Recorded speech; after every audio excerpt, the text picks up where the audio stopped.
Assalamualaikum warahmatullahi wabarakatuh. Salam sejahtera untuk kita semua. Om Swastiastu, Namo Buddhaya, Salam Kebajikan. Jalan-jalan ke Pulau Seribu, jalannya bersama anak dan istri. Selamat siang Bapak dan Ibu, jumpa lagi bersama kami di webinar GASI. Bapak dan Ibu, kami GASI The Payroll Service Specialist, penyelenggara jasa penggajian, ingin mengucapkan terima kasih atas kehadiran Bapak dan Ibu pada webinar kami hari ini. Melayani 111 klien terkemuka di Indonesia, GASI memiliki repositori pengetahuan penggajian yang ingin kami bagi melalui GASI webinar yang kami lakukan secara berkala setiap bulannya. Dan topik terpilih pada webinar kami kali ini adalah isu yang menuai pro dan kontra. Kebijakan ini dinilai akan menambah beban pemberi kerja dan menambah panjang daftar potongan bagi pekerja. Akibatnya, berbagai spekulasi mewarnai lini masa dan dunia maya. Beragam kecurigaan pun muncul ke permukaan, mulai dari soal penggunaan dana hingga meragukan manfaat dari program tersebut bagi pekerja. Lalu jika pemberi kerja keberatan dan pekerja meragukan, untuk siapa kebijakan ini diarahkan? Inilah tapera untuk siapa. Baik, Bapak dan Ibu telah hadir bersama saya beberapa narasumber, ada Sukron, Roy, dan Gede. Lalu juga ada saya Reni, serta rekan saya Adino selaku moderator. Dan bersama-sama kita akan kupas tuntas pada webinar hari ini. Namun Bapak dan Ibu, sebelum saya memulai mengajukan pertanyaan perdana saya kepada salah satu narasumber, mohon Bapak dan Ibu berkenan untuk mengizinkan kami untuk merampungkan penjelasan kami terlebih dahulu, sebelum nantinya kami akan membuka sesi tanya jawab. Namun demikian, mohon Bapak dan Ibu sudah dapat mulai menuliskan pertanyaan pada kolom chat. Dan nanti di sesi tanya jawab, kami akan pilih pertanyaan yang paling banyak ditanyakan untuk kami prioritaskan jawab. Dan apabila terdapat pertanyaan yang tidak sempat kami jawab, dengan senang hati akan kami jawab pada kesempatan one-on-one session di waktu terpisah yang dapat kita sepakati. Jadi silakan Bapak dan Ibu tuliskan pertanyaan pada kolom chat. Tentunya lebih banyak pertanyaan akan lebih mudah bagi kami untuk memahami penjelasan apa yang paling Bapak dan Ibu butuhkan pada webinar kami hari ini. Dan juga mohon izin kami mengingatkan bahwa kami akan memberikan sertifikat kehadiran bagi Bapak dan Ibu yang menghadiri webinar kami sekurang-kurangnya 1 jam. Jadi kami berharap Bapak dan Ibu berkenan untuk terus mengikuti webinar kami hingga akhir sesi. Baik, langsung saja kita ke narasumber yang pertama, ada Gede. Selamat siang, Gede. Siang, Reni. Ya, jadi webinar kali ini kita akan membahas mengenai tapera untuk siapa. Namun sebelum kita mulai membahas lebih dalam terkait dengan tapera ini, mungkin boleh dijelaskan terlebih dahulu apa itu program tapera dan adakah peraturan yang mengatur terkait program tapera ini. Silakan, Gede. Ya, baik, Reni. Selamat siang, Bapak dan Ibu. Jadi, Tapera atau Tabungan Perumahan Rakyat itu adalah program pemerintah Indonesia yang bertujuan menghimpun dan menyediakan dana murah jangka panjang yang berkelanjutan. Nanti untuk pembiayaan perumahan dalam rangka memenuhi kebutuhan rumah yang layak dan terjangkau bagi para pesertanya. Jadi, Tapera ini sebenarnya sudah ada dari tahun 1993, yaitu tepatnya pada 15 Februari tahun 1993. Waktu berdiri itu memiliki nama Badan Pertimbangan Tabungan Perumahan Pegawai Negeri Sipil atau Bapertarum PNS. Dan program tersebut hanya diperuntukkan bagi PNS, TNI, dan Polri. Lalu program tersebut Bapertarum PNS ini diubah menjadi Tapera sejak tahun 2016 melalui Undang-Undang Nomor 4 di tahun 2016 tentang tabungan perumahan rakyat. Dan juga berubah kepesertaannya tidak hanya untuk PNS, TNI, dan Polri, namun juga untuk seluruh warga negara yang memenuhi persyaratan. Eh, dan juga untuk petunjuk pelaksanaan baru diatur pada PP 25 tahun 2020 tentang penyelenggaraan tabungan perumahan rakyat dan juga pada PP 21 tahun 2024 tentang perubahan peraturan tentang penyelenggaraan tabungan perumahan rakyat. Seperti itu, Ren. Baik, terima kasih Gede untuk penjelasannya. Jadi Bapak dan Ibu seperti yang Gede jelaskan bahwa Tapera ini bukanlah program baru, melainkan adalah program lanjutan dari Bappetarung yang dulu dibentuk sejak tahun 1993. Hanya saja untuk Bappetarung ini hanya diperuntukkan bagi PNS, TNI, dan Polri. Lalu di tahun 2016 ini dirubah namanya dari Bappetarung dirubah menjadi Tapera. Dan untuk petunjuk pelaksanaannya ini baru diatur di tahun 2020 dan terdapat perubahan dari petunjuk pelaksanaan di tahun 2024 pada PP 21 tahun 2024. Nah, hal tersebutlah yang membuat booming Tapera ini gitu. Jadi Tapera bukan hal yang baru melainkan adalah melanjutkan dari program yang sudah ada sebelumnya. Baik, masih dengan Gede ya. Selanjutnya mungkin bisa dijelaskan juga ya, apakah BP Tapera ini berdiri sendiri gitu jadi satu badan atau adakah lembaga-lembaga lain yang termasuk dalam kelembagaan Tapera ini? Mungkin bisa dijelaskan, Gede? Baik, Reni, jadi lembaga-lembaga dari Tapera ini terdiri dari yang pertama itu ada Menteri Pekerjaan Umum dan Perumahan Rakyat atau Menteri PUPR, ada juga Menteri Keuangan, Menteri Ketenagakerjaan, anggota Dewan Komisaris OJK, unsur profesional. Jadi beberapa lembaga ini eh, bersatu menjadi satu badan baru yang bernama BP Tapera. Baik, terima kasih Gede untuk penjelasannya. Jadi Bapak dan Ibu seperti yang Gede jelaskan bahwa Tapera ini tidak berdiri sendiri, melainkan dibentuk dari beberapa lembaga, dimulai dari Menteri PUPR atau Pekerjaan Umum dan Perumahan Rakyat, Menteri Keuangan, Menteri Ketenagakerjaan, anggota Dewan Komisaris OJK, dan unsur profesional. Dan lembaga-lembaga tersebut membentuk menjadi satu badan baru yang bernama BP Tapera. Baik, selanjutnya Gede mungkin bisa dijelaskan juga ya siapa aja sih peserta dari program Tapera ini dan berapakah simpanan yang perlu dibayarkan oleh peserta?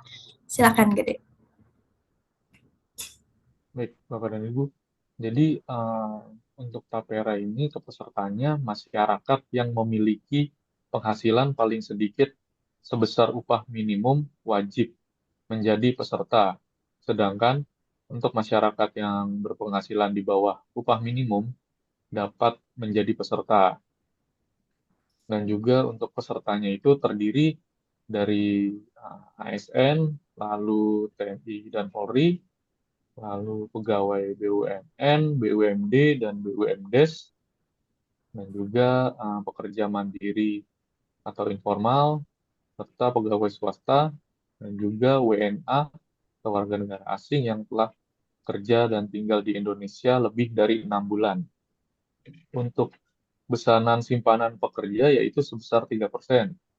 Jadi besaran simpanan peserta itu juga dibagi, ada peserta pekerja, itu ditanggung bersama, yang oleh pekerjanya di simpanannya sebesar 2,5% dari gaji, dan dari pemberi kerjanya sebesar 0,5% atau 0,5%. Dan untuk pekerja mandiri ditanggung sendiri sebesar 3% dari penghasilan yang didapatkannya. Lalu nantinya tabungan tersebut akan dikembalikan kepada peserta Tapera ketika masa kepesertaan mereka telah berakhir. Seperti itu. Baik, terima kasih Gede untuk penjelasannya. Jadi Bapak dan Ibu, jika ditanya siapa aja sih peserta dari program Tapera ini, mungkin bisa kita simpulkan bahwa jawabannya adalah seluruh rakyat Indonesia gitu ya, untuk masyarakat yang memiliki penghasilan paling sedikit sebesar upah minimum diwajibkan untuk menjadi peserta. Sedangkan untuk masyarakat berpenghasilan di bawah upah minimum ini berhak menjadi peserta. Jika tidak menjadi peserta pun tidak apa-apa gitu ya Bapak dan Ibu. Jadi itu kembali lagi kepada masyarakat berpenghasilan di bawah UMP ini. Dan untuk tadi juga disebutkan bahwa untuk pekerja swasta, untuk besaran simpanannya adalah 2,5% yang dibayarkan oleh pekerja dan 0,5% akan dibayarkan oleh pemberi kerja. Sedangkan untuk pekerja mandiri nantinya akan membayarkan besaran simpanan sebesar 3% dari upahnya. Baik, mungkin saya akan beralih ke narasumber berikutnya. Ada Roy. Selamat siang, Roy. Reni. Ya, baik. Mungkin dengan Roy kita perlu penjelasan ya, apa aja sih program dari BP Tapera ini? Silakan Roy. Ya, baik Reni. Terdapat 3 program dari BP Tapera, yaitu ada KPR, kredit pemilikan rumah, lalu ada KRR, kredit renovasi rumah, dan yang terakhir ada KBR atau kredit bangun rumah. Seperti itu, Reni. Baik, terima kasih Roy untuk penjelasannya. Jadi Bapak dan Ibu ada 3 program nih dari BP Tapera, yaitu KPR, kredit pemilikan rumah, KRR, kredit renovasi rumah, dan KBR, kredit bangun rumah. Mungkin kita nantinya akan bahas secara detail ya, apa sih KPR, KRR, dan KBR ini. Namun sebelum kita lanjutkan ke pertanyaan berikutnya, mengingatkan kembali kepada Bapak dan Ibu, silakan Bapak dan Ibu tuliskan pertanyaan pada kolom chat. Tentunya setiap pertanyaan akan kami kupas tuntas pada webinar kali ini. Namun apabila terdapat pertanyaan yang tidak sempat kami jawab, dengan senang hati akan kami jawab pada kesempatan one-on-one session di waktu terpisah yang dapat kita sepakati bersama. Baik, masih dengan Roy ya, kita lanjutkan. Lalu, adakah syarat yang harus dipenuhi untuk peserta mengikuti ketiga program tersebut? Mungkin bisa dijelaskan, Roy? Baik, Reni. Perlu diketahui untuk masuk dalam 3 program yang sebelumnya sudah saya jelaskan, peserta harus memenuhi beberapa syarat, yaitu yang pertama adalah WNI dengan usia 20 tahun atau sudah menikah. Lalu yang kedua ini maksimal penghasilannya adalah 8 juta rupiah atau 10 juta rupiah khusus untuk wilayah Papua dan Papua Barat. Dan yang ketiga ini untuk program KRR atau kredit renovasi rumah adalah untuk peserta yang akan memperbaiki rumah pertamanya. Sedangkan untuk program KPR dan KBR atau kredit pemilikan rumah dan kredit bangun rumah adalah untuk peserta yang belum memiliki rumah sama sekali. Seperti itu, Reni. Baik, terima kasih Roy untuk penjelasannya. Jadi Bapak dan Ibu dapat kita simpulkan ya, ketika kita nantinya jadi peserta Tapera, belum tentu kita bisa mengikuti program Tapera, yaitu ya tadi KPR, KRR, dan KBR. Seperti yang Roy sampaikan bahwa terdapat syarat yang harus dipenuhi. Yang pertama, WNI dengan usia 20 tahun atau sudah menikah. Lalu syarat yang kedua, maksimal penghasilannya adalah 8 juta atau 10 juta khusus wilayah Papua dan Papua Barat. Dan untuk program KPR, KBR, dan KRR ini adalah untuk peserta yang belum memiliki rumah. Dan untuk kredit renovasi rumah atau KRR, ini untuk peserta yang akan memperbaiki rumah pertamanya. Baik, selanjutnya Roy, mungkin juga bisa dijelaskan ya lebih detail terkait dengan apa sih manfaat yang bisa kita terima nih sebagai peserta dengan adanya program KPR, KRR, dan KBR ini. Silakan Roy. Ya, baik Reni. Apabila peserta sudah memenuhi syarat yang sudah saya jelaskan sebelumnya, berikut adalah beberapa manfaat yang akan diterima oleh peserta. Yang pertama itu untuk program KPR atau kredit pemilikan rumah, ini manfaat yang akan diterima oleh peserta, yaitu yang pertama adalah tenor waktu untuk kredit di sini mulai dari 10 tahun, 15 tahun, 20 tahun, hingga 30 tahun. Kemudian untuk uang muka, untuk program KPR atau kredit pemilikan rumah, adalah mulai dari 0%. Lalu yang terakhir ini ada suku bunga atau margin, yaitu adalah 5% yang diberikan secara tetap hingga lunas. Lalu untuk program yang kedua, yaitu adalah program KRR atau kredit renovasi rumah, di mana manfaat yang akan diterima oleh peserta yaitu yang pertama adalah tenor waktu yang diberikan hingga 10 tahun. Lalu di sini untuk program KRR tanpa uang muka. Kemudian untuk suku bunga atau margin yang diberikan ini sama 5% tetap hingga lunas. Lalu untuk program yang terakhir adalah program KBR atau kredit bangun rumah. Untuk manfaat yang akan diterima oleh peserta yaitu tenor yang diberikan hingga 20 tahun.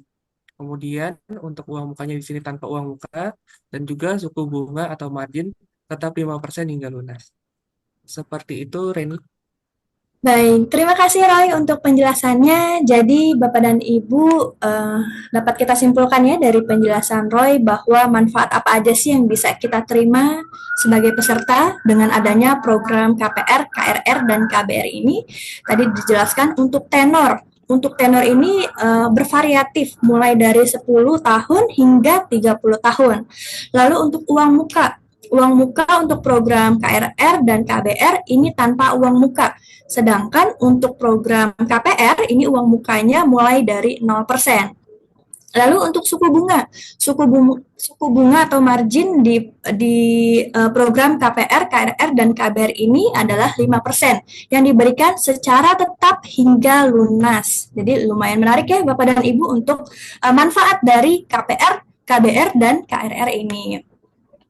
Baik, selanjutnya setelah kita mengetahui syarat-syarat untuk mengikuti program KPR, KRR, dan KBR, lalu kita juga sudah tahu apa sih manfaatnya. Mungkin sekarang Roy bisa jelaskan gitu ya kepada kami, bagaimana sih langkah-langkah untuk melakukan pengajuan untuk mengikuti program KPR, KRR, dan KBR ini. Silakan Roy. Ya, baik Reni. Jadi untuk langkah-langkah yang perlu dilakukan dalam pengajuan program Tapera yaitu yang pertama adalah menyiapkan dokumen yang diperlukan, yaitu untuk program KPR atau kredit pemilikan rumah. Ini dokumen yang perlu disiapkan yaitu mengisi form aplikasi KPR Tapera, kemudian mengisikan surat pernyataan belum memiliki rumah, lalu ada surat pemesanan dari pengembang atau developer terkait dengan rumah yang akan dilakukan kredit. Lalu untuk dokumen yang disyaratkan dari bank atau perusahaan pembiayaan, yaitu ada fotokopi IKTP dan NPWP, lalu ada fotokopi akte nikah, atau jika yang sudah bercerai, bisa disertakan untuk fotokopi akte cerainya, lalu ada slip gaji untuk 3 bulan terakhir, ada rekening koran, SPT tahunan, dan surat keterangan kerja. Kemudian untuk program KRR atau kredit renovasi rumah, dokumen yang perlu disiapkan yaitu ada fotokopi bukti atas hak yang sah terkait dengan rumah yang dimiliki, lalu ada fotokopi IMB, lalu ada kondisi rumah dilengkapi dengan foto, kemudian ada rencana anggaran biaya atau RAB. Kemudian untuk DNA atau gambar dari rencana perbaikan rumah. Lalu yang terakhir untuk program KBR atau kredit bangun rumah, untuk dokumen yang perlu disiapkan, yaitu yang pertama ada surat pernyataan lu memiliki rumah, lalu ada fotokopi bukti atas hak yang sah terkait dengan kepemilikan tanah, lalu ada fotokopi IMB, kemudian ada kondisi awal tanah, lengkapi dengan foto, lalu ada rencana anggaran biaya juga atau RAB, dan juga DNA atau gambar rencana pembangunan rumah.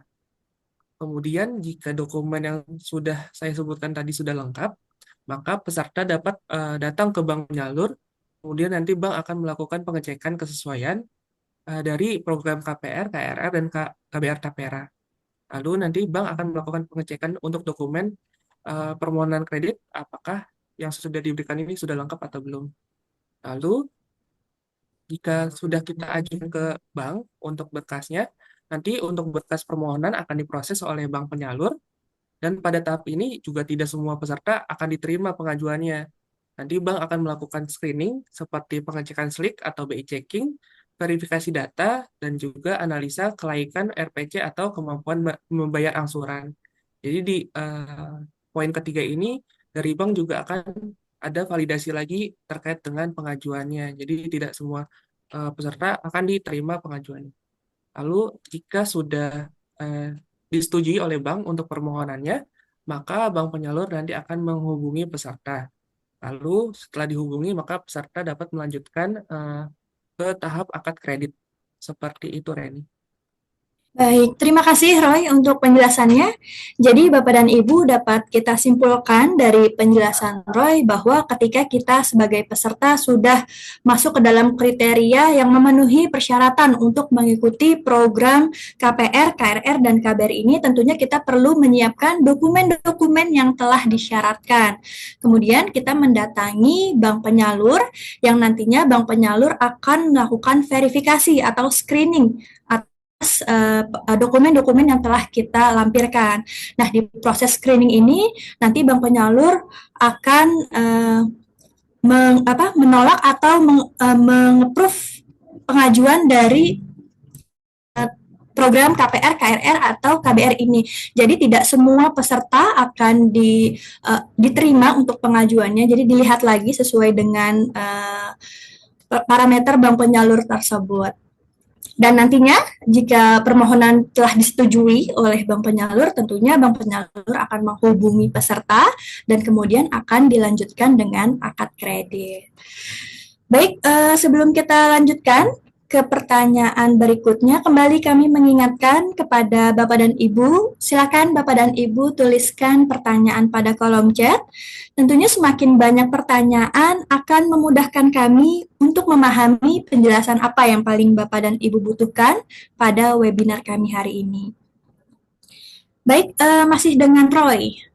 Tadi ketika kita sudah disetujui untuk permohonannya, apakah kita langsung mendapatkan rumah atau adakah urutan prioritas untuk permohonan pengajuan ketiga program tersebut? Silakan penjelasannya, Roy. Baik, Reni. Di sini menurut UU nomor 4 tahun 2016 pada pasal ke-28 dan juga PP nomor 25 tahun 2020 pada pasal yang 39 menjelaskan bahwa terdapat urutan prioritas untuk pengajuan program KPR, KRR, dan juga KBR. Jadi saat berkas permohonan diproses oleh bank penyalur, di situ juga terdapat urutan prioritas dengan kriteria sebagai berikut.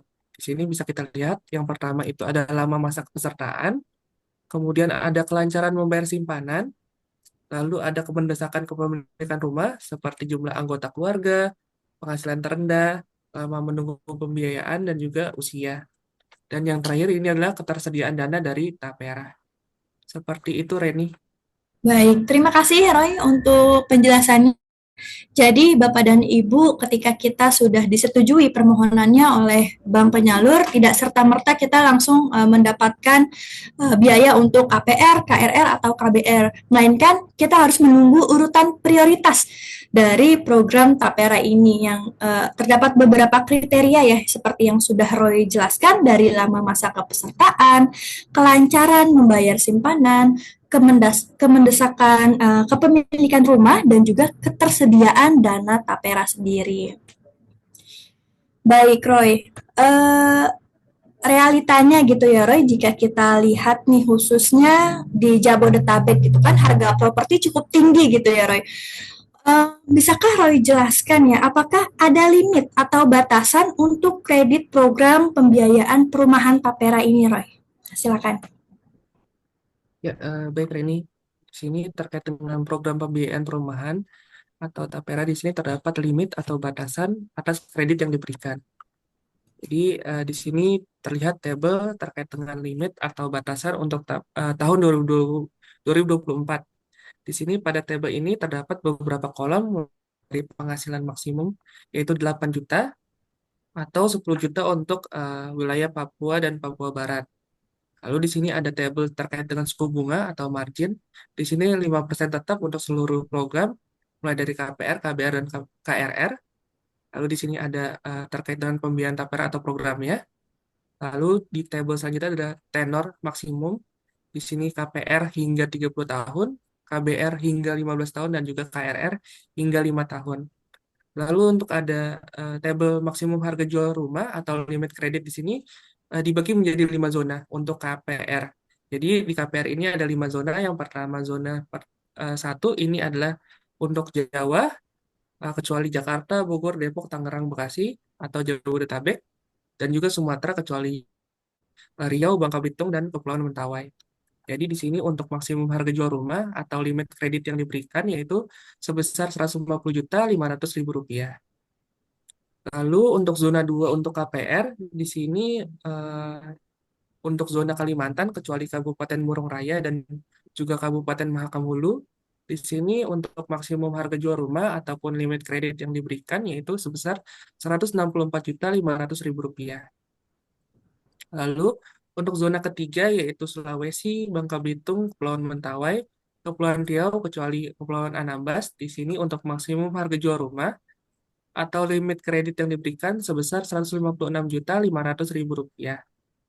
Lalu di zona 4 di sini terdapat Maluku, Maluku Utara, Bali, dan Nusa Tenggara, Jabodetabek, Kepulauan Anambas, Kabupaten Murung Raya, dan juga Kabupaten Mahakam Ulu.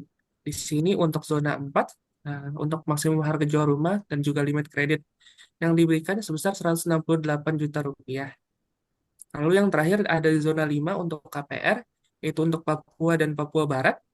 Untuk maksimum harga jual rumah atau limit kredit yang diberikan sebesar 219 juta rupiah. Lalu untuk KPR sendiri, cicilannya diberikan mulai dari 807.917 rupiah.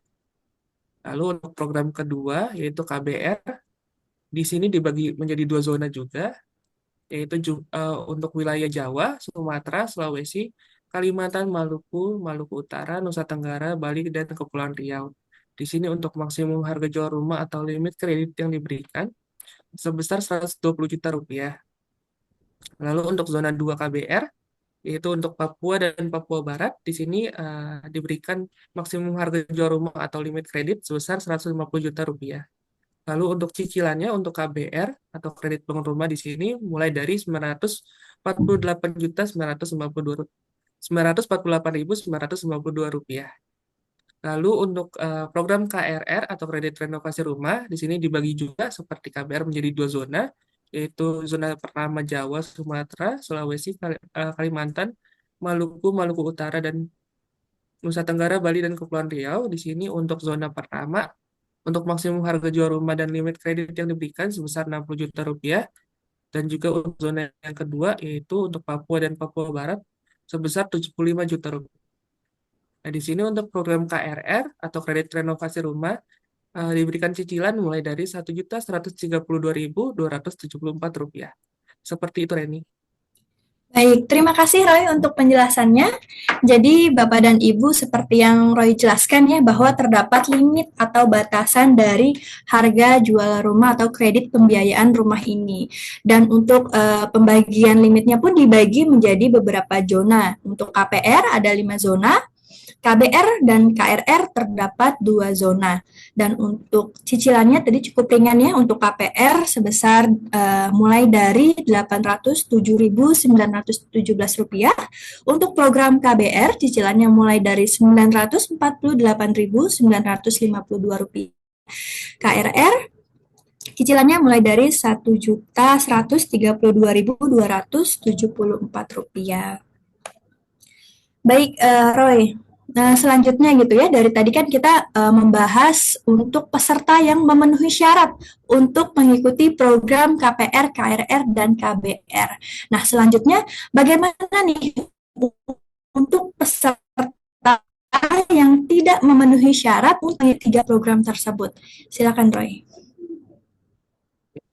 Baik, Reni, untuk pekerja yang tidak memenuhi syarat terkait dengan program KPR, KRR, dan juga KBR, ini maka nanti untuk peserta tersebut akan masuk ke dalam tabungan imbal hasil, di mana untuk tabungan imbal hasil sendiri dapat peserta cairkan ketika masa kepesertaan tapera berakhir, yaitu berakhir karena telah pensiun bagi pekerja, lalu telah mencapai usia 58 tahun bagi pekerja mandiri, atau peserta meninggal dunia atau peserta tidak memenuhi lagi kriteria sebagai peserta selama 5 tahun berturut-turut. Seperti itu, Reni. Baik, terima kasih Roy untuk penjelasannya. Jadi, Bapak dan Ibu, bagi peserta yang tidak memenuhi syarat untuk mengikuti program KPR, KRR, dan KBR, nantinya iuran yang dibayarkan setiap bulannya ini akan masuk ke dalam tabungan imbal hasil. Dan tabungan ini dapat dicairkan ketika kepesertaannya berakhir. Telah pensiun bagi pekerja, ataupun telah mencapai usia 58 tahun bagi pekerja, ataupun peserta meninggal dunia dan atau peserta tidak memenuhi lagi sebagai kriteria selama 5 tahun berturut-turut. Baik, saya akan lanjutkan ke narasumber berikutnya, ada Sukron. Selamat siang, Sukron. Selamat siang, Reni.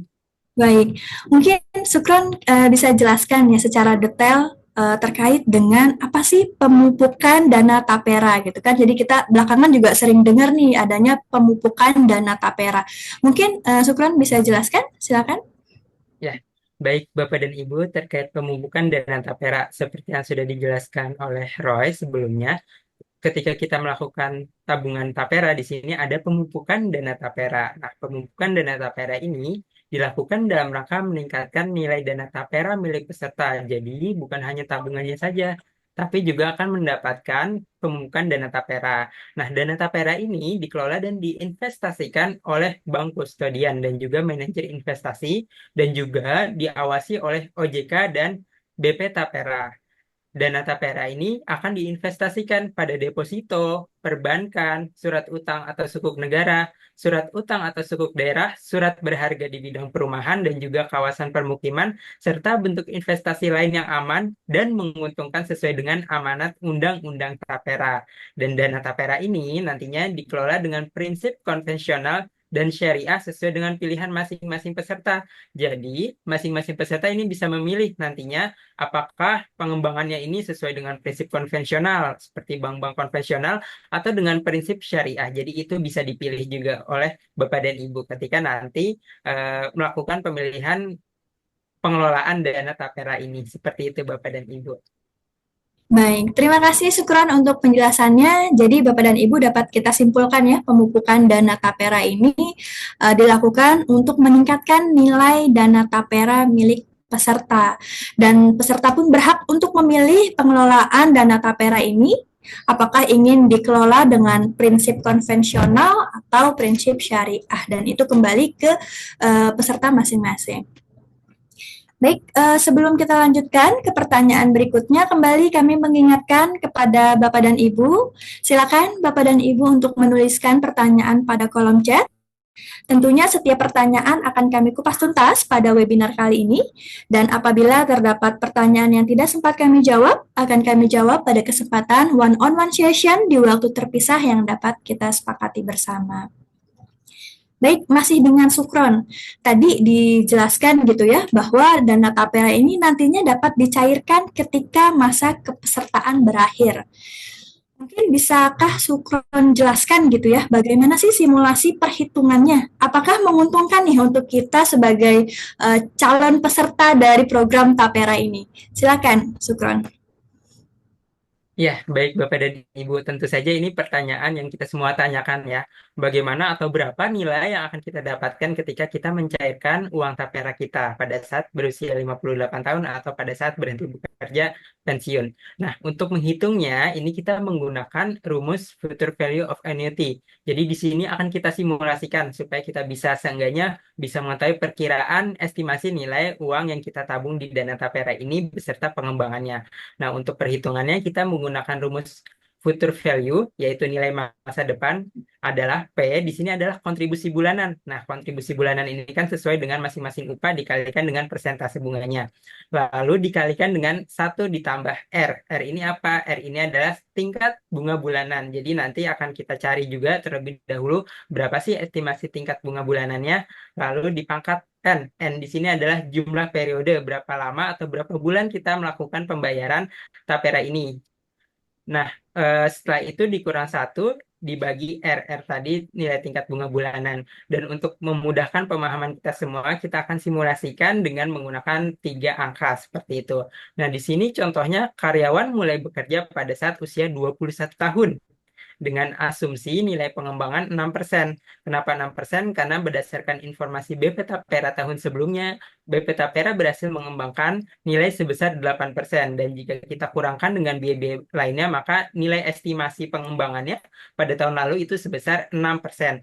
Namun perlu Bapak Ibu ketahui, nilai pengembangan ini pasti tidak akan sama ya, tergantung dari hasil pengembangannya.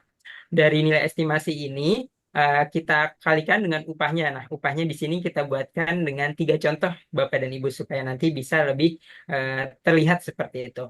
Yang pertama, dengan upah 5 juta. Dengan upah 5 juta dan iurannya adalah 150.000. Karena kenapa? Karena tadi iurannya adalah 3% ya. Maka estimasi nilai pencairan adalah Rp261.638.875.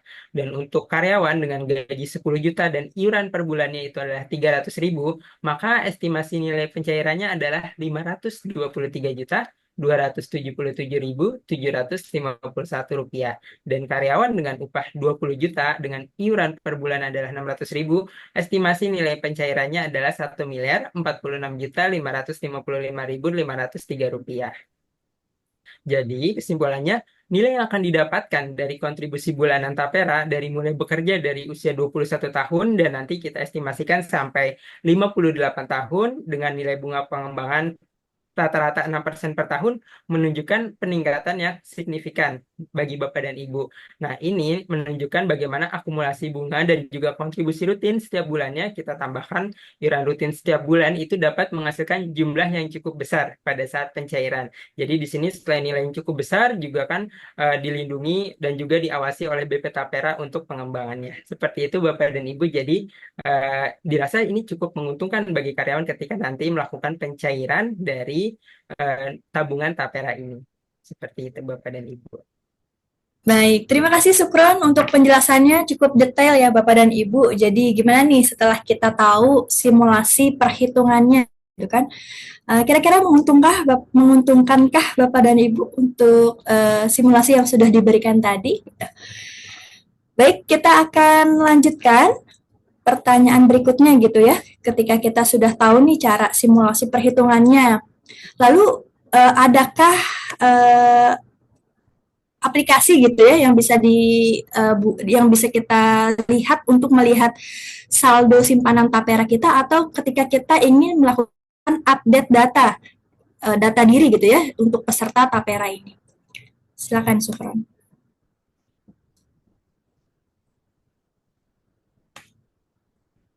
Ya, baik Bapak dan Ibu, untuk melakukan pengecekan saldo dan informasi lainnya itu bisa merujuk di website citara.tapera.go.id. Nah, di website ini ada apa aja sih? Di dalamnya terdapat bisa pendaftaran pemberi kerja, pendaftaran peserta, dan juga pemutakhiran data. Lalu kita juga bisa melihat pengecekan saldo tabungan peserta yang kita bisa lihat setiap waktu gitu ya. Kita tinggal login ke dalam aplikasi ini. Jika sudah terdaftar sebagai peserta, nanti kita bisa melihat saldo kita. Nah, ada juga pilihan prinsip pengelolaan dana Tapera yang sesuai dengan pilihan peserta konvensional atau syariah. Jadi, bisa dipilih dari masing-masing peserta apakah pengembangannya dengan prinsip konvensional ataupun syariah. Dan juga ada perencanaan dan pilihan manfaat pembiayaan perumahan Tapera. Serta nanti kita bisa melakukan pengembalian simpanan beserta hasil pembukuan ketika kepesertaan berakhir. Jadi saat ini di website ini untuk peserta yang sudah ada saat ini yaitu untuk ASN, TNI, Polri itu sudah bisa melakukan pengecekan. Namun untuk peserta mandiri maupun perusahaan swasta saat ini kan belum mulai nih programnya. Itu nanti kita menunggu keputusan lebih lanjut apakah website yang akan digunakan ini sama atau tidak. Namun secara konsep itu sudah berjalan dengan menggunakan website yang ada di citara.tapera.go.id. Seperti itu Bapak dan Ibu. Baik, terima kasih Sukron untuk penjelasannya. Jadi Bapak dan Ibu sampai dengan saat ini gitu ya, Bapak dan Ibu bisa mengakses laman citara.tapera.go.id untuk pengecekan saldo, lalu untuk melakukan update data, pendaftaran, perencanaan, manfaat Tapera ini juga bisa dilakukan di website tersebut. Baik, Bapak dan Ibu, saya akan beralih ke narasumber gede ya. Mungkin kita tadi sudah menjelaskan hampir semuanya gitu ya terkait dengan Tapera. Mungkin kita juga sebagai masyarakat gitu ya perlu tahu dari program ini, adakah keuntungan dan kerugian dari program Tapera ini, baik dari sisi peserta, pemberi kerja, maupun penyelenggara Tapera? Mungkin Gede bisa jelaskan, silakan. Ya, baik Reni. Jadi tentunya program Tapera ini memiliki sisi yang dapat dilihat dari keuntungan dan kerugiannya. Kita lihat dahulu dari sisi keuntungannya. Yang pertama ada akses ke perumahan.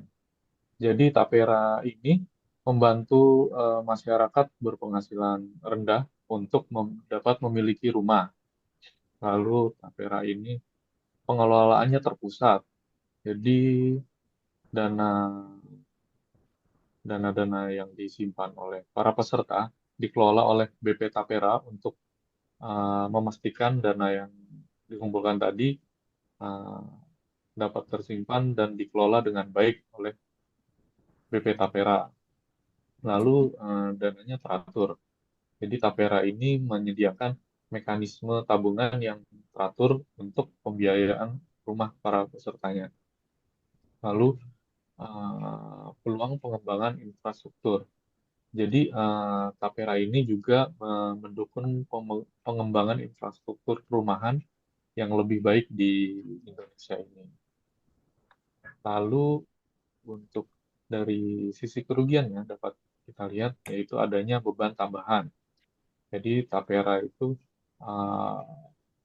dilihat menjadi beban potongan gaji tambahan yang bisa dirasakan oleh para pekerja dan juga para pemberi kerja tentunya yang berkontribusi juga dalam besaran simpanan untuk Tapera ini. Dan juga ada risiko mismanagement. Tapera ini membuka peluang untuk orang-orang dapat berisiko korupsi dan juga pengelolaan dana yang tidak optimal oleh para pengelolanya. Lalu biaya administrasi dari Tapera ini juga dirasa cukup tinggi dan dapat mengurangi manfaat langsung dari program Tapera tersebut. Dan kerugian yang terakhir yaitu kepatuhan dan partisipasi para pesertanya. Jadi tantangan dari para lembaga ini atau BP Tapera untuk memastikan semua pekerja itu patuh dalam membayar iuran atau simpanan dan juga berpartisipasi aktif dalam Tapera tersebut, Rini. Baik, terima kasih Gede untuk penjelasannya. Jadi Bapak dan Ibu tadi juga sudah dijelaskan ya secara detail apa sih keuntungan dan kerugian dari program Tapera ini. Salah satunya keuntungannya adalah tentunya kita bisa membantu masyarakat berpenghasilan rendah untuk memiliki rumah. Dan salah satu kerugiannya adalah resiko korupsi dan pengelolaan dana yang tidak optimal. Baik, Gede. Jadi, jika kita sudah tahu nih keuntungan dan kerugiannya, lalu adakah sanksi apabila kita tidak mengikuti program Tapera ini? Mungkin bisa dijelaskan, Gede? Ya, baik, Dani. Jadi tentunya ada sanksi bagi para kerja atau pemberi kerja yang tidak mengikuti Tapera. Dan untuk pemberi kerja khususnya dapat dijatuhi sanksi berupa peringatan tertulis, lalu ada denda administratif, dan juga mempublikasikan ketidakpatuhan pemberi kerja. Selain itu, dapat juga berdampak hingga pembekuan izin usaha dan juga pencabutan izin usaha bagi para perusahaan atau pemberi kerja tersebut. Lalu, denda administratif dikenakan sebesar 0,1% setiap bulan dari simpanan yang seharusnya dibayar. Dan sanksi tersebut itu tertuang dalam PP nomor 25 tahun 2020 pasal 56 ini. Baik, terima kasih Gede untuk penjelasannya. Jadi Bapak dan Ibu terdapat sanksi apabila pemberi kerja tidak mendaftarkan pekerjanya sebagai peserta tapera. Tadi sudah dijelaskan oleh Gede, dimulai dari peringatan tertulis, lalu adanya denda administratif, dan denda administratif ini akan dikenakan sebesar 0,1% setiap bulannya dari simpanan yang harus dibayar. Lalu nantinya akan pihak tapera akan mempublikasikan ketidakpatuhan pemberi kerja, bahkan sampai dengan pembekuan dan pencabutan izin usaha. Baik, Bapak dan Ibu, jelang saya meminta Gede untuk memberikan rangkuman ringkas dan kesimpulan atas bincang-bincang kita hari ini. Kembali kami mengingatkan kepada Bapak dan Ibu, masih tersisa beberapa menit, untuk tuliskan pertanyaan pada kolom chat.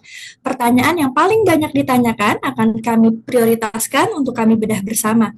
Dan nantinya apabila terdapat pertanyaan yang tidak sempat kami jawab, dengan senang hati akan kami jawab pada kesempatan one-on-one session di waktu terpisah yang dapat kita sepakati. Silakan Gede berikan rangkuman atas webinar kita hari ini.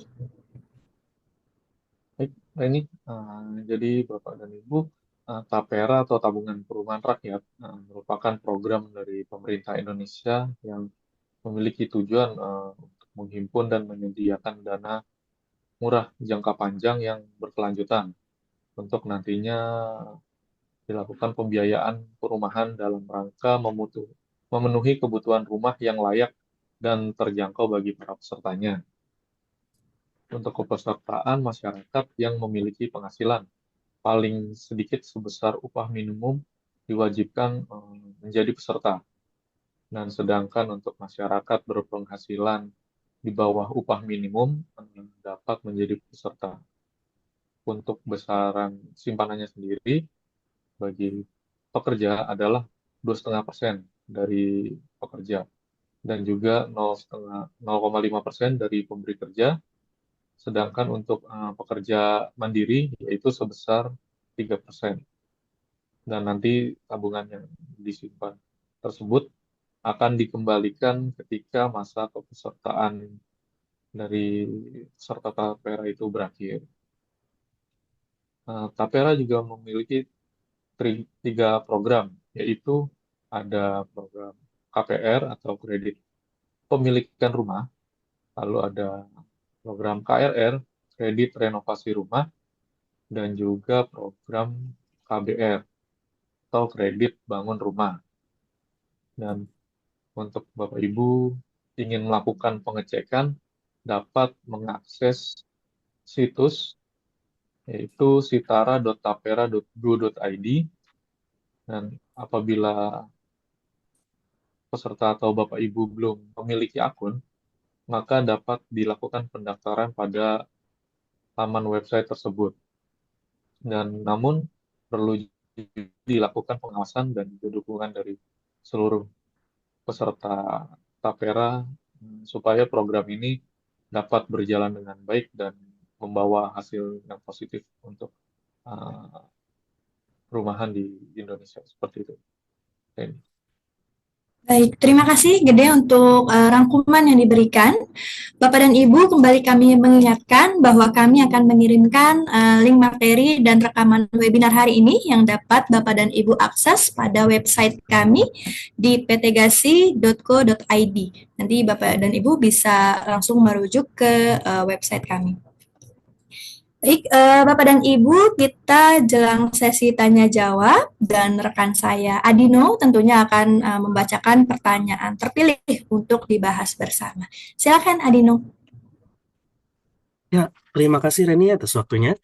Dan juga terima kasih kepada Bapak dan Ibu telah bersama kami sampai dengan sesi question and answer ini, di mana pertanyaan yang telah ditanyakan oleh Bapak dan Ibu akan kita kupas di sesi tanya jawab ini. Yang dimana saya tadi sudah lihat cukup banyak pertanyaan-pertanyaan Bapak dan Ibu yang seputar mengenai ini tapera ini, karena memang tapera ini sedang hebohnya ya. Sebelum kita masuk ke sesi tanya jawab, pada tampilan slide ini saya akan memberitahukan kembali bahwa bagi Bapak dan Ibu yang telah mengikuti webinar kami sekurang-kurangnya dalam waktu 1 jam akan mendapatkan sertifikat kehadiran. Dan sertifikat kehadiran ini merupakan eksklusif untuk bagi para anggota atau partisipan dari Payroll and HR Connect GASI, di mana untuk Payroll HR Connect ini kita memiliki link untuk subscription-nya. Nanti kita akan tuliskan di kolom chat agar Bapak dan Ibu bisa copy lalu dibuka di situsnya. Dan untuk webinar kami berikutnya, kita akan membahas mengenai integrasi NIX sebagai NPWP yang efektif pada 1 Januari sampai 7 Agustus 2024. Ini akan diadakan pada bulan Agustus nanti.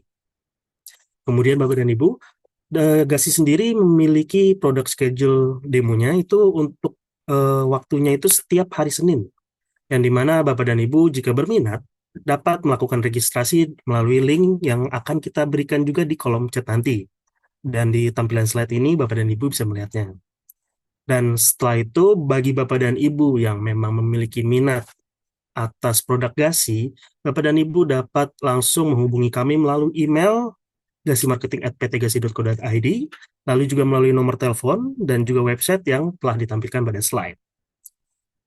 Baiklah Bapak dan Ibu, untuk selanjutnya kita akan memasuki sesi tanya jawab, yang dimana pertanyaan-pertanyaan terpilih akan kita prioritaskan dijawab. Jika ada pertanyaan Bapak dan Ibu yang belum sempat kami jawab, maka kami akan lakukan sesi one-on-one yang waktunya bisa kita sepakati bersama dengan Bapak dan Ibu. Baiklah, langsung kita masuk ke pertanyaan pertama. Ada pertanyaan dari Bapak Malik. Dari Bapak Malik ini menanyakan, apakah ekspatriat diwajibkan mengikuti program Tapera? Silakan kawan-kawan. Ya, baik Edino. Terima kasih Bapak Malik untuk pertanyaannya. Jadi untuk ekspatriat diwajibkan untuk mengikuti program Tapera jika karyawan ekspatriat tersebut sudah berada di Indonesia dan bekerja lebih dari 6 bulan, ya Bapak dan Ibu. Seperti itu, Adino. Baiklah, terima kasih Mas Gede atas jawabannya. Jadi untuk ekspatriat ini, Bapak dan Ibu, diwajibkan untuk mengikuti program Tapera jika memang sudah berada atau bekerja di Indonesia ini lebih dari 6 bulan. Jika masih di bawah 6 bulan, itu belum wajib untuk mengikuti program Tapera. Lalu untuk pertanyaan berikutnya dari Ibu Rosa. Dari Ibu Rosa ini menanyakan bagaimana proses pencairan Tapera jika pesertanya meninggal dunia. Silakan teman-teman untuk menjawab. Baik, Adino. Untuk proses pencairan tapera jika peserta meninggal dunia, itu dapat dilakukan pencairan oleh ahli warisnya. Namun untuk pencairan ini diperlukan beberapa dokumen yang harus disiapkan oleh ahli waris, seperti fotokopi surat keputusan pensiun atau KARIP, fotokopi halaman depan buku tabungan, fotokopi surat keterangan ahli waris. Lalu jika ahli waris lebih dari satu, maka di sini ada fotokopi KTP untuk seluruh ahli waris dan juga surat kuasa asli yang ditandatangani oleh seluruh ahli waris di atas materai. Kemudian juga surat pernyataan permaterai yang disediakan oleh BP Tapera. Seperti itu, Adino. Baik, terima kasih Roy atas jawabannya. Jadi dari pertanyaan Bapak Saleh ini, Ibu Rosa, mohon maaf, apabila pesertanya meninggal dunia, maka untuk pencairannya ini masih bisa dilakukan oleh ahli waris, yang dimana ahli waris ini menyiapkan berkas-berkas atau dokumen persyaratan untuk mencairkan dana tapera yang tadi telah disebutkan oleh Roy. Ada fotokopi surat keputusan pensiun, fotokopi halaman depan buku tabungannya, fotokopi surat keterangan ahli waris, fotokopi KTP seluruh ahli waris, asli surat kuasa yang ditandatangani oleh seluruh ahli waris di atas materai, jika lebih dari satu orang ahli warisnya. Lalu terakhir surat pernyataan materai yang disediakan oleh BP Tapera. Baiklah Bapak dan Ibu, kita masuk ke pertanyaan dari Bapak dan Ibu selanjutnya. Di sini dari Bapak Saleh. Dari Bapak Saleh ini menanyakan, adakah batasan maksimum untuk upah yang dijadikan acuan untuk menghitung iuran, seperti BPJS Kesehatan? Silakan teman-teman. Ya, baik Bapak dan Ibu, terkait dengan pertanyaan apakah ada batas upah maksimum untuk dijadikan acuan dalam perhitungan tapera ini? Jawabannya untuk saat ini tidak terdapat batas maksimum upah yang diterapkan untuk perhitungan iuran tapera. Contohnya apabila upahnya 5 juta, maka 5 juta dikalikan tarif tapera. Apabila gajinya sudah besar 50 juta, maka 50 juta itu yang dijadikan perkalian sebagai base dasar perhitungan tapera. Jadi tidak ada batasan maksimum untuk perhitungan tapera ini. Seperti itu Bapak dan Ibu. Baik, terima kasih Mas Sukron atas jawabannya. Jadi Pak Saleh, seperti tadi contoh yang telah dijelaskan oleh Mas Sukron, untuk saat ini tidak terdapat batasan ya untuk maksimum upah yang diterapkan atas perhitungan iuran program Tapera. Untuk selanjutnya dari Bapak Prada. Bapak Prada menanyakan apakah program Tapera diwajibkan untuk seluruh karyawan, walaupun karyawan sudah memiliki rumah. Silakan teman-teman. Baik Adino, terkait dengan program Tapera, ini diwajibkan untuk seluruh karyawan walaupun karyawan sudah memiliki rumah. Jadi untuk program Tapera ini memang diwajibkan untuk seluruh warga Indonesia yang telah memenuhi persyaratan. Namun, apabila pekerja sudah memiliki rumah, maka pekerja dapat menikmati program tabungan imbal hasil yang dikelola dananya oleh BP Tapera. Sehingga nanti tabungan yang kita kumpulkan akan berkembang dan dapat dinikmati nanti ketika kepesertaan Tapera telah berakhir. Lalu untuk kepesertaan Tapera berakhir ini karena telah pensiun bagi pekerja yang mencapai usia 58 tahun bagi pekerja mandiri, kemudian peserta meninggal dunia atau peserta tidak memenuhi lagi kriteria sebagai peserta selama 5 tahun berturut-turut. Seperti itu, Adino. Ya, terima kasih Roy atas jawabannya. Jadi Bapak Prada, untuk program Tapera ini diwajibkan untuk seluruh karyawan meskipun sudah memiliki rumah. Karena bagi yang sudah memiliki rumah, maka dananya itu akan menjadi program tabungan imbal hasil yang dikelola oleh BP Tapera. Yang dimana tabungan ini dapat dinikmati ketika masa pesertaan Taperanya berakhir karena sudah mencapai usia pensiun, itu 58 tahun bagi pekerja mandiri, peserta meninggal dunia, ataupun peserta sudah tidak memenuhi lagi kriteria sebagai peserta selama 5 tahun berturut-turut, atau tidak mendapatkan upah, tidak bekerja selama 5 tahun berturut-turut. Baik, untuk pertanyaan selanjutnya kita ke pertanyaan dari Bapak Anto.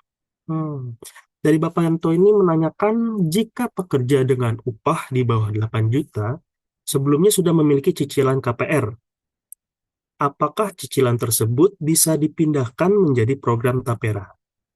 Silakan teman-teman. Ya, baik Bapak dan Ibu, terkait dengan pertanyaan apabila sebelumnya sudah punya cicilan KPR ya di luar Tapera, apakah itu bisa dipindahkan menjadi cicilan KPR Tapera? Oke, baik. Bapak dan Ibu, untuk pekerja yang sebelumnya sudah memiliki cicilan KPR sebelumnya, tidak dapat dipindahkan menjadi program Tapera, karena kan sebelumnya karyawan tersebut sudah melakukan akad kredit ya dengan bank tertentu untuk melakukan kredit KPR. Sementara di sini berbeda dengan kredit dari Tapera. Dan juga perlu diingat kembali bahwa salah satu syarat untuk mengajukan KPR Tapera adalah untuk rumah pertama, sehingga akan ada kesulitan ketika dia mau mengajukan untuk rumah kedua atau pindah cicilan KPR menjadi Tapera. Seperti itu Bapak dan Ibu. Baik, terima kasih Mas Sukron. Jadi Bapak Anto, untuk yang sebelumnya sudah memiliki cicilan KPR, itu tidak bisa ya dipindahkan menjadi program Tapera karena secara garis besar itu sudah beda pihaknya. Karena yang sebelumnya adalah program perumahan dengan bank lain, mungkin bank tertentu. Dan tadi yang telah dijelaskan oleh Mas Sukron bahwa salah satu syarat untuk mengajukan program KPR adalah untuk rumah pertama. Sehingga untuk rumah kedua atau yang lain itu akan lebih sulit. Baiklah, terima kasih Mas Sukron. Untuk selanjutnya dari Bapak Tian, pertanyaannya adalah apakah benefit yang akan didapatkan bagi pekerja dengan gaji kurang dari 8 juta yang sudah memiliki KPR? Jadi karyawan yang sudah memiliki cicilan KPR dengan gaji kurang dari 8 juta, itu benefitnya apa jika mengikuti program Tapera ini? Silakan kawan-kawan. Ya, baik Adino. Jadi, terima kasih Bapak Tian untuk pertanyaannya. Untuk karyawan yang memiliki penghasilan di bawah atau kurang dari 8 juta, namun sudah memiliki cicilan KPR, maka benefit yang akan didapatkan peserta tersebut adalah tabungan imbal hasil yang dananya dikelola oleh BP Tapera dan nantinya dapat dicairkan jika masa kepesertaannya telah usai. Itu Adino. Ya, terima kasih Mas Gede. Jadi Bapak Tian, untuk benefitnya tadi sebenarnya mungkin sempat dijawab dari pertanyaan sebelumnya. Untuk karyawan yang dengan penghasilan di bawah 8 juta namun sudah memiliki cicilan KPR berarti atau seperti yang sudah punya rumah juga, ini benefitnya jadi nanti diikutkan ke program tabungan imbal hasil yang tadi telah disebutkan bahwa untuk dapat dinikmatinya ketika pesertaannya berakhir yang tadi telah disebutkan. Dan untuk tabungan imbal hasil ini juga dikelola oleh BP Tapera. Baiklah, tadi dari Bapak Tian, sekarang kita masuk ke pertanyaan dari Bapak Dityo. Bapak Dityo bertanya, jika saya mengalami kenaikan gaji, misalnya sebelumnya kurang dari 8 juta menjadi lebih dari 8 juta, apakah akan mempengaruhi iuran atau program Tapera yang diikuti? Ya, silakan teman-teman. Ya, baik Bapak dan Ibu, terkait dengan pertanyaan apabila upah sebelumnya kurang dari 8 juta lalu terdapat kenaikan gaji ya menjadi lebih dari 8 juta, apakah akan mempengaruhi iuran program Tapera? Jawabannya adalah iya, akan mempengaruhi karena Tapera ini kan tadi dihitung berdasarkan upah karyawan. Lalu apa yang perlu karyawan perhatikan nih apabila gajinya sudah hampir di batas ya 8 juta ini mau misalnya jadi naik 9 juta, maka perlu disesuaikan atau apabila karyawan tersebut ingin mengajukan KPR, KRR ataupun KBR itu diajukan sebelum gajinya naik. Karena kalau sudah menjadi 9 juta itu pasti tidak memenuhi persyaratan dalam pengajuan program Tapera. Seperti itu Bapak dan Ibu. Baik, terima kasih Mas Sukron atas jawabannya. Sebelum kita masuk ke pertanyaan berikutnya, saya ingatin kembali Bapak dan Ibu, jika masih memiliki pertanyaan mengenai Tapera ataupun juga ingin mengetahui lebih lanjut tentang yang produk-produk dari Gasi, maka dapat mengetik atau menuliskan pertanyaan atau yang ingin ditanyakan di kolom chat webinar kali ini. Karena jika memang kita tidak dapat membahasnya saat ini, kita akan adakan one-on-one session yang kita bisa sepakati waktunya bersama dengan Bapak dan Ibu.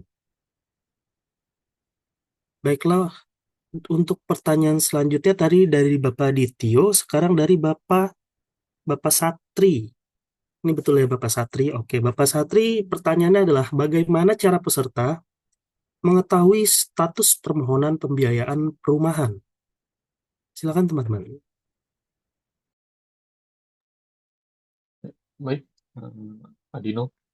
Jadi Bapak Satri, untuk dapat kita atau peserta melakukan tracking terkait dengan status permohonan pembiayaan perumahan, maka peserta dapat melakukan pengecekan pada situs Sitara, yaitu di situs sitara.tapera.go.id. Di situ Bapak Satri atau Bapak dan Ibu juga dapat mengecek status permohonan atau verifikasi yang diajukan, entah itu KPR, KBR, atau KRL di situs sitara.tapera.go.id tersebut. Adino. Baik, terima kasih Mas Gede. Jadi Bapak dan Ibu, terutama Bapak Satri, untuk informasi atau mengetahui status permohonan ataupun mengenai Tapera ini, dapat langsung dicek di website resminya di sitara.tapera.go.id. Dan dari situ Bapak dan Ibu dapat melihat informasi yang Bapak dan Ibu butuhkan. Baiklah, untuk pertanyaan selanjutnya dari Ibu Dini. Ibu Dini menanyakan, apakah dana Tapera bisa digunakan untuk membeli tanah saja tanpa bangunan? Oh, jadi ingin lahan saja ya. Baiklah, untuk teman-teman silakan menjawab. Ya, baik Adino, terima kasih Ibu Dini atas pertanyaannya. Jadi di sini Ibu Dini menanyakan apakah dana Tapera bisa digunakan untuk membeli tanah tanpa bangunan. Jadi untuk pembelian tanah tanpa bangunan ini belum bisa dilakukan karena belum sesuai dengan manfaat yang diberikan oleh program Tapera. Jadi program Tapera sendiri yaitu ada 3, yaitu mulai dari KPR atau kredit pemilikan rumah. Ini manfaatnya adalah cicilan atau kredit untuk perumahan Jadi sudah beserta bangunan. Lalu untuk KBR kredit bangun rumah ini bagi peserta yang sudah memiliki lahan namun belum dibangun rumah. Jadi bisa menggunakan program KBR atau kredit bangun rumah. Lalu yang ketiga ini ada KRR atau kredit renovasi rumah. Nah, ini untuk program ini manfaatnya bagi peserta dengan rumah pertama yang ingin melakukan renovasi. Jadi untuk pembelian tanah saja tanpa bangunan belum bisa karena tidak sesuai dengan manfaat dari tiga program yang diberikan oleh BP Tapera. Seperti itu, Adino. Baik, terima kasih Roy atas jawabannya. Jadi Bu Dini, jika ingin digunakan untuk membeli lahan saja atau tanah saja itu belum bisa ya, atau tidak bisa. Karena memang dari program ini tujuannya agar para masyarakat ini memiliki hunian. Karena jika lahan saja tanpa bangunan, ya nanti sama saja. Atau mungkin bisa digunakan untuk bukan hunian ya, bisa jadi lahan yang lain, seperti itu.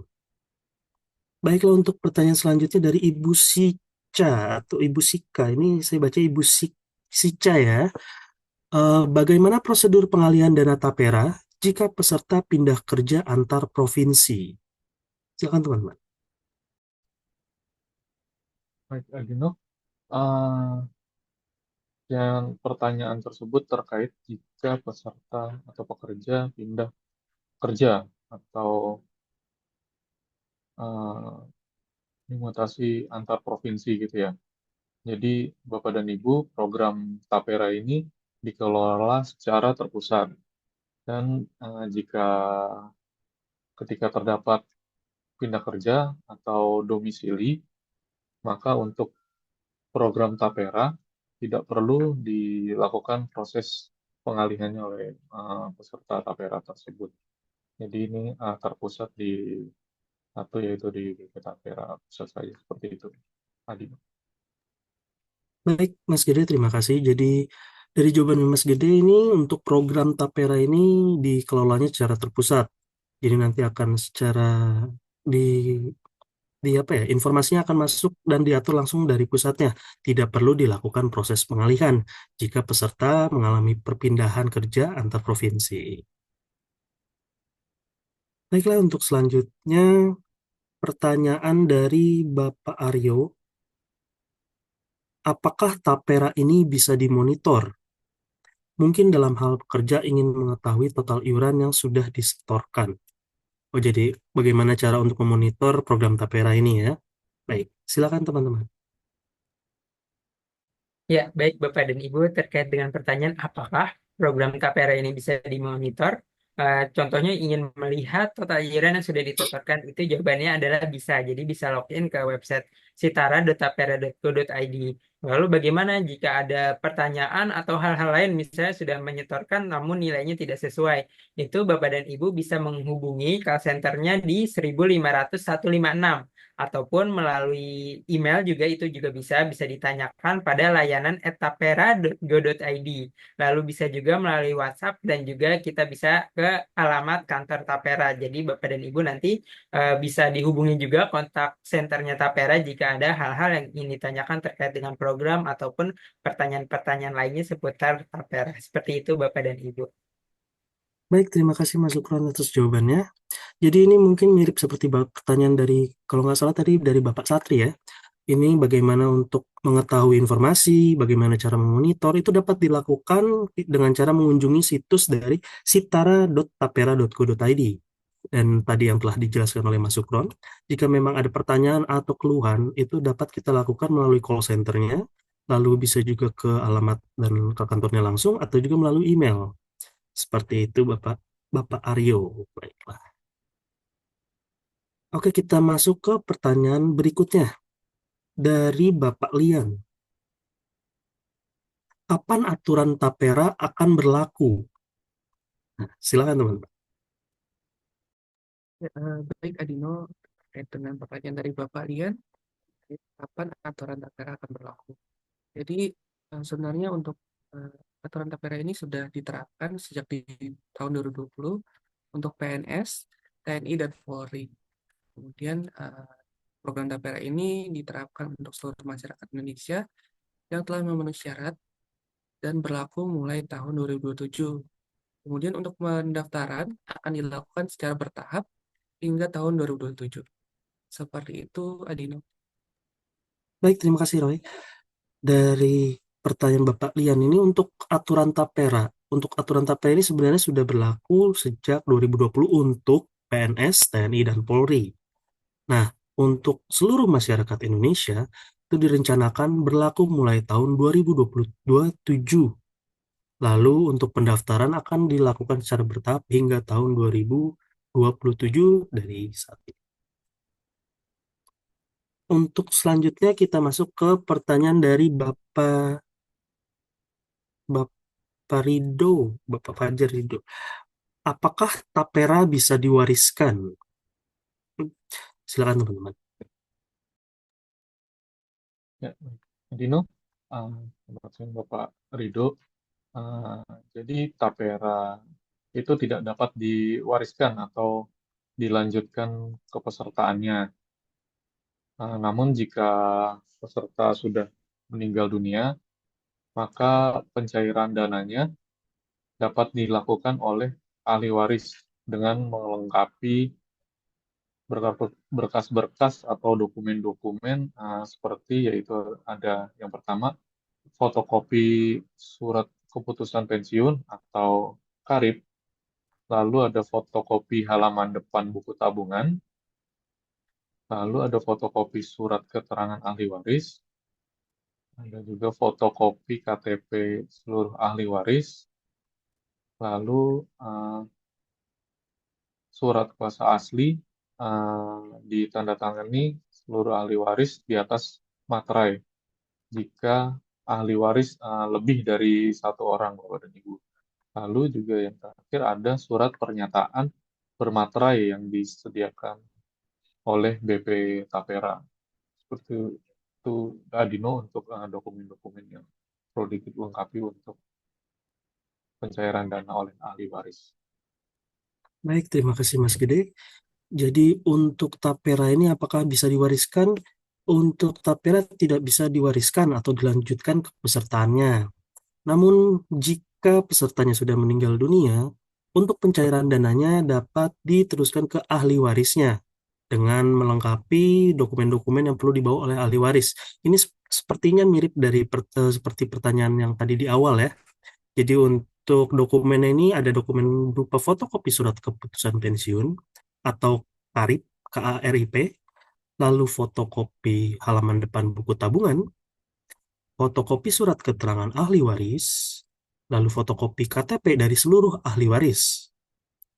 Lalu kemudian ada asli surat kuasa yang ditandatangani seluruh ahli waris di atas materai jika ahli warisnya lebih dari satu orang.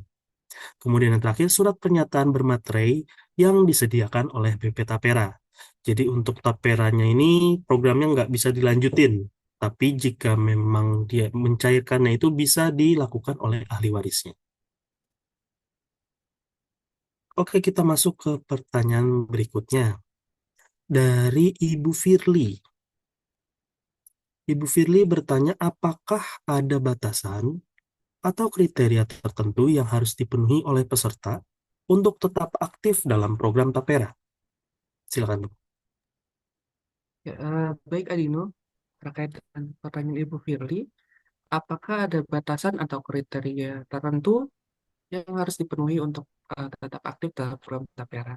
Jadi untuk aktif dalam program Tapera di sini harus dipastikan bahwa peserta yang pertama ini memiliki gaji atau penghasilan, kedua masih berada di Indonesia, yang ketiga ini belum memasuki usia pensiun bagi pekerja, dan juga belum berusia 58 tahun bagi pekerja mandiri. Jika keempat hal tersebut sudah dipastikan atau masih memenuhi kriteria, maka kepesertaan peserta tersebut akan tetap aktif dalam program Tapera. Seperti itu, Adino. Baik, terima kasih Mas Roy. Jadi Ibu Firly, untuk batasan atau kriteria tertentu yang harus dipenuhi agar tetap aktif, itu perlu dipastikan bahwa pesertanya ini yang pertama punya penghasilan atau gaji, memiliki pekerjaan dengan penghasilan atau gaji, kemudian berada di Indonesia, belum memasuki usia pensiun bagi pekerja, dan juga belum berusia 58 tahun bagi pekerja mandiri. Jadi tersebut itu adalah batasan atau kriteria agar peserta tetap aktif di program Tapera. Baiklah, untuk pertanyaan selanjutnya ini dari Ibu Firly. Oh, tadi sudah Ibu Firly, berarti ini Ibu Warda. Dari Ibu Warda, bagaimana proses pendaftaran dan verifikasi kepesertaan dalam Tapera dilakukan? Silakan, Tuan. Ya, baik Bapak dan Ibu, terkait dengan pertanyaan bagaimana proses pendaftaran dan verifikasi kepesertaan, ini terbagi menjadi dua, yaitu kepesertaan oleh pemberi kerja. Jadi pemberi kerja kan perlu mendaftarkan dirinya terlebih dahulu, lalu kepesertaan pesertanya dari sisi karyawannya. Nah, untuk pendaftaran pemberi kerja di sini, pemberi kerja mendaftarkan melalui portal kepesertaan dengan mengisi formulir. Jadi formulirnya ada di sana dan perlu diisikan formulir-formulirnya secara benar dan lengkap. Nantinya formulir itu dikirimkan ke BP Tapera untuk dilakukan validasi. Jika sudah sesuai dan data-datanya telah lengkap dan benar, maka akan dikirimkan ID dan password untuk login ke dalam website Tapera. Lalu bagaimana untuk pendaftaran pesertanya? Pendaftaran pesertanya nanti juga bisa dilakukan pada website Tapera tersebut. Tinggal diinputkan nama pendaftarannya itu dengan nama, NIK, tanggal lahir, email, dan juga nanti mengisikan data-data lainnya seperti tempat bekerja dan lain sebagainya. Nanti akan dilakukan verifikasi jika memang benar datanya valid dengan pemberi kerja, maka akun pesertanya itu akan terdaftar. Jadi seperti itu Bapak dan Ibu yang perlu dilakukan, perlu melakukan pendaftaran pemberi kerja dan juga pendaftaran peserta dari BP Tapera ini. Baik, terima kasih Mas Sukron. Jadi untuk pendaftaran dan verifikasi di Tapera ini, itu pendaftaran kita bisa melalui website Tapera. Dan untuk nanti secara verifikasi atau validasinya akan dilakukan oleh pihak Tapera yang diinformasikan di website tersebut, seperti yang tadi telah dijelaskan oleh Mas Sukron. Oke, ini untuk pertanyaan selanjutnya, masih dari Ibu siapa ini? Tapi apakah terdapat sanksi atau konsekuensi bagi pihak karyawan ataupun perusahaan yang tidak mau mengikuti program Tapera? Silakan. Baik, Adino, terkait sanksi, tadi sempat juga dijelaskan pada materi yang telah kami bawakan. Untuk sanksi, pemberi kerja itu dapat dijatuhi sanksi berupa peringatan tertulis. Lalu ada juga denda administratif, lalu juga memublikasikan ketidakpatuhan pemberi kerja, hingga pembekuan izin usaha dan juga pencabutan izin usaha untuk perusahaan atau pemberi kerja tersebut. Untuk denda administratifnya sendiri dikenakan sebesar 0,1% setiap bulan dari simpanan yang seharusnya dibayarkan, Adino. Baik, terima kasih. Mas Gede, jadi untuk sanksi atau konsekuensi ini memang terdapat sanksi tertulis ya, dan untuk dendanya itu ada di peraturannya itu nanti akan disesuaikan dengan iuran yang seharusnya dibayarkan. Itu ada persentasenya jika memang karyawan atau perusahaan tidak mau mengikuti program Tapera. Dan dendanya ini dan sanksi ini bisa sampai ke pemberhentian izin usaha. Baiklah, untuk selanjutnya, bagaimanakah tanggapan mengenai program Tapera ini? Apakah program ini eh, masuk akal mewujudkan hunian bagi pekerja dengan upah standar atau UMR? Silakan, teman. Baik, Adino, terkait dengan tanggapan dari kami terkait dengan program Tapera, apakah program ini masuk akal untuk mewujudkan hunian bagi pekerja dengan upah standar atau UMR? Jadi di sini untuk program Tapera ini sudah cukup membantu bagi masyarakat ataupun pekerja yang penghasilannya di bawah 8 juta untuk dan juga 10 juta untuk wilayah Papua. Jadi untuk programnya tadi sudah saya jelaskan sebelumnya, masing-masing ada KPR, kredit pemilikan rumah. Jadi di sini dibantu untuk terkait dengan kreditnya untuk atau cicilan perumahannya dari Tapera. Lalu kemudian juga ada kredit bangun rumah. Jadi bagi peserta yang sudah memiliki tanah, nanti di sini tinggal diajukan saja untuk pengajuan bangunan rumah nanti disertakan dengan tadi dokumen-dokumen yang sudah saya jelaskan sebelumnya seperti denah rumah ataupun nanti ada anggaran dananya, kemudian nanti bisa diajukan terkait dengan pembangunan rumahnya. Lalu yang terakhir ada renovasi rumah. Jadi di sini terkait dengan perbaikan rumah pertama bagi peserta.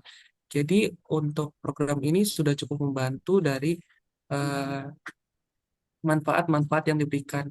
Terlebih dari tadi kita lihat untuk cicilannya itu adalah bunganya 5% secara tetap. Jadi eh, berbeda nih dengan KPR dari bank yang biasanya bunganya akan naik di tahun berikutnya, misalkan di tahun ke-10 atau di tahun ke-5 gitu sudah naik bunganya atau floating.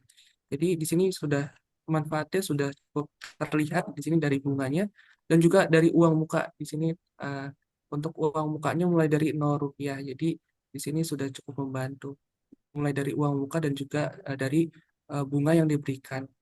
Terlebih dari tenor juga di sini cukup panjang untuk tenornya yaitu sampai dengan 30 tahun. Seperti itu, Adino. Baik, terima kasih Mas Roy atas jawabannya. Jadi tadi telah dijelaskan beberapa detail kembali oleh dari Mas Roy ya. Dan untuk pertanyaan ini dari siapa ini? Dari Bapak Rido. Bapak Rido ini untuk tanggapannya mengenai program Tapera ini, jadi ini kan memang programnya juga belum berjalan ya, belum apa ya, belum langsung gitu. Kita harap agar program ini berjalan dengan lancar dan sesuai dengan tujuan yang telah diberitahukan kepada kita sebagai masyarakat Indonesia. Dan terkait apakah masuk akal program ini, kita rasa memang sudah memiliki perhitungannya ya dari pembuat program ini, yang dimana diharapkan untuk meningkatkan kesejahteraan dan memberikan hunian yang layak bagi seluruh masyarakat Indonesia. Dan kita sebagai masyarakat Indonesia, kita hanya bisa untuk mengikuti program dengan baik dan berharap semua unsur dilakukan sesuai dengan prosedurnya. Seperti itu. Lalu pertanyaan selanjutnya dari Bapak Ian, bagaimana prosedur pengajuan penundaan atau pengurangan iuran untuk peserta tapera yang mengalami kondisi khusus? Kondisi khusus ini seperti kehilangan pekerjaan atau krisis keuangan. Jadi untuk bagaimana prosedur pengajuan penundaan pengurangan iuran untuk peserta tapera yang sedang mengalami kehilangan pekerjaan atau krisis keuangan. Seperti itu ya Bapak Tian. Baik, silakan teman-teman untuk menjawabnya. Ya, baik Bapak dan Ibu terkait dengan pertanyaan apabila ada karyawan gitu ya yang kehilangan pekerjaan atau terdapat krisis keuangan itu bagaimana? Nah, untuk kita kembali lagi, iuran tapera ini kan dikurangkan dari upah ya. Jika kehilangan pekerjaan dan di bulan tersebut sudah tidak memiliki upah, maka otomatis tidak ada iuran tapera yang harus dibayarkan seperti itu. Dan jika itu berlanjut gitu ya, paling lama 5 tahun berturut-turut, maka itu uang tapera dana tabungan yang telah dia simpan itu bisa dicairkan. Dan untuk krisis keuangan ini perlu kita lihat apakah karyawan ini masih tetap menerima upah. Jika iya, maka tetap harus ada tapera atau iuran yang dia bayarkan ke simpanan tapera. Seperti itu Bapak dan Ibu. Baik, terima kasih Mas Sukron atas jawabannya. Jadi untuk eh, untuk program Tapera ini kita dapat melihat pengurangan iuran ini bisa dilihat dari upah yang diterima ya. Jadi program ini juga melihat apakah karyawan tersebut memiliki penghasilan atau tidak. Karena memang jika selama 5 tahun berturut-turut tidak memiliki penghasilan atau tidak bekerja, ini nantinya akan masuk sebagai peserta yang tidak memiliki kriteria, yang dimana itu dapat mencairkan dananya yang tadi telah dimasukkan ke program Tapera ini. Baiklah, untuk selanjutnya, apakah dana Tapera bisa digunakan untuk membeli rumah di luar negeri? Ini dari Bapak Tian lagi. Baik, silakan teman-teman. Ya, baik Adino, jadi apakah dana tapera ini bisa digunakan untuk membeli rumah di luar negeri? Tentunya dana tapera tidak dapat digunakan untuk membeli rumah di luar negeri. Dan program tapera ini hanya diperuntukkan bagi perumahan di Indonesia, Bapak dan Ibu. Baik Mas Gede, terima kasih atas jawabannya. Jadi Bapak dan Ibu untuk program Tapera ini tidak bisa ya untuk membeli rumah di luar negeri karena memang ditujukan oleh masyarakat Indonesia dan membelinya juga di Indonesia. Karena kalau nanti ke luar negeri jadi program luar negeri seperti itu Bapak dan Ibu. Baiklah, ada pertanyaan lagi nih dari Ibu Wina Wulandingsi. Untuk renovasi rumah, apakah harus rumah pertama juga? Atau bolehkah renovasi rumah yang sudah ada sebelum adanya program Tapera? Untuk renovasi rumah, apakah harus rumah pertama juga? Jadi, apakah program Tapera ini bisa dilakukan, bisa digunakan untuk renovasi rumah yang sudah ada sebelum program Tapera ini ya? Seperti itu, Bu. Baiklah, silakan teman-teman untuk menjawab. Ya, baik, Adino, terkait dengan pertanyaan eh, terdapat apabila untuk renovasi rumah, apakah rumah pertama atau eh, bolehkah untuk renovasi rumah eh, untuk rumah yang sudah ada sebelum program Tapera. Jadi di sini untuk ini adalah program di kredit eh, KRR ya, kredit renovasi rumah. Jadi di sini dijelaskan bahwa untuk melakukan pengajuan KRR atau kredit renovasi rumah ini diperuntukkan untuk peserta dengan rumah pertama. Jadi eh, harus dilihat dulu nih, apakah peserta ini memiliki eh, rumah lebih dari satu atau gimana. Jadi yang boleh direnovasi ini adalah rumah pertamanya. Kemudian apakah boleh untuk eh, rumah yang diperoleh ini sebelum program Tapera nih. Kita lihat juga nih untuk rumah yang dibeli sebelum program Tapera atau yang sudah ada sebelum program Tapera, apakah itu rumah pertama atau bagaimana? Jika rumah tersebut adalah rumah pertama, maka dapat diajukan untuk KRR atau kredit renovasi rumah. Seperti itu, Adino. Baik, terima kasih Mas Roy atas jawabannya.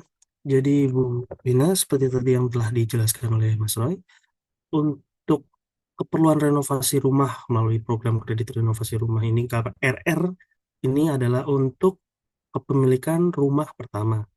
Jadi seperti tadi yang telah dijelaskan oleh Roy, untuk renovasi rumah jika memang itu rumah pertamanya bisa dilakukan. Seperti itu. Baiklah, kita masuk ke pertanyaan selanjutnya. Bagaimana pengaruh Tapera terhadap sektor perumahan di Indonesia? Silakan, teman-teman. Baik, Adino, terkait dengan pertanyaan bagaimana pengaruh Tapera terhadap sektor perumahan di Indonesia. Jadi, eh, mengingat program Tapera ini menguntungkan karena tadi kita bisa lihat manfaat yang diberikan dari program Tapera, yaitu mulai dari kredit rumah, lalu renovasi rumah, dan juga pembangunan rumah. Jadi di sini untuk Tapera ini meningkatkan pertumbuhan ekonomi atau sektor perumahan. Jadi eh, akan meningkatkan perekonomian mulai dari penyediaan bahan bangunan, dan juga mulai dari pekerja untuk melakukan renovasi dan pembangunan rumah, dan juga meningkatkan ekonomi dari penjual atau developer rumah. Kemudian juga terkait dengan Tapera ini juga membantu untuk mengurangi backlog permintaan rumah di Indonesia. Jadi nanti eh, diharapkan untuk warga Indonesia yang mengikuti Tapera ini sudah dapat menikmati hunian yang idam-idamkan. Seperti itu, Adino. Baik, terima kasih Mas Roy. Jadi untuk pengaruhnya terhadap sektor perumahan Indonesia ya, jadi diharapkan memang pertama kan tujuannya memberikan hunian yang layak bagi seluruh rakyat Indonesia. Jadi tentunya terhadap sektor perumahan Indonesia akan tumbuh pesat seharusnya ya, karena dengan adanya program ini diharapkan seluruh masyarakat Indonesia memiliki hunian yang layak, rumah yang layak huni seperti itu. Kemudian ada pertanyaan selanjutnya dari Ibu Dia. Apakah memungkinkan penerapan tapera seperti JHT yang dapat dicairkan ketika sudah terminate, resign, atau keluar bekerja, atau saat itu juga ketika tidak bekerja? Silakan teman-teman. Ya, baik Bapak dan Ibu terkait dengan pertanyaan apakah tapera ini bisa langsung dicairkan ya seperti JHT seperti ketika karyawan desain, jawabannya adalah tidak karena sesuai informasi itu adalah ketika kepesertaan berakhir dan itu tidak disebutkan ketika berhenti bekerja. Kepesertaan berakhir tadi salah satunya ketika pensiun untuk peserta mandiri adalah 58 tahun, meninggal dunia dan juga 5 tahun berturut-turut tidak memenuhi syarat sebagai peserta. Jadi ketika karyawan tersebut berhenti tidak langsung otomatis bisa mengajukan dananya gitu ya, mencairkan dana tapera untuk dicairkan seperti itu Bapak dan Ibu. Baik, terima kasih Mas Sukron atas jawabannya. Jadi tapera ini hanya dapat dicairkan ketika kepesertaannya berakhir dan bukan ketika peserta terminate atau resign seperti program JHT, yang dimana kepesertaannya ini berakhir adalah ketika 5 tahun tidak memiliki penghasilan atau meninggal dunia atau memasuki usia pensiun, seperti itu. Baiklah Bapak dan Ibu, saya rasa kita sudah memasuki akhir sesi, sehingga ini masih ada beberapa pertanyaan Bapak dan Ibu yang nantinya kita akan hubungi Bapak dan Ibu melalui private chat atau direct message yang kita akan adakan sesi one-on-one untuk kita bahas pertanyaan Bapak dan Ibu. Saya ucapkan terima kasih kepada Bapak dan Ibu telah mengikuti webinar kita sampai dengan saat ini. Yang dimana setelah ini saya akan kembalikan kepada rekan saya Reni untuk menutup webinar kita kali ini. Terima kasih Bapak dan Ibu, selamat siang. Baik, terima kasih Dino untuk sesi tanya jawabnya. Bapak dan Ibu, usai sudah webinar GASI berbagi tips dan trik penggajian hari ini. Tentunya kami berharap webinar ini bermanfaat bagi Bapak dan Ibu dan kembali kami mengingatkan bahwa kami akan mengirimkan link materi dan rekaman webinar hari ini yang dapat Bapak dan Ibu akses pada website kami. Lalu kami mohon juga kepada Bapak dan Ibu untuk berkenan mengisikan post survei setelah meninggalkan Zoom webinar ini. Terutama agar kami paham bagaimana kami bisa menyelenggarakan webinar yang lebih baik lagi dan juga kami akan menjadi paham topik apa yang paling relevan bagi Bapak dan Ibu. Mohon juga kami menyampaikan bagi Bapak dan Ibu yang masih memiliki pertanyaan dan atau membutuhkan layanan GASI, silakan hubungi kami dan dengan amat senang hati akan kami layani. Selamat siang Bapak dan Ibu, terima kasih telah berkenan hadir. Sampai bertemu di sesi GASI webinar berikutnya. Ibu Hajah pergi mengaji, pulang-pulang bawa bingkisan. Saya akhiri webinar hari ini, semoga acaranya berkesan.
Ya,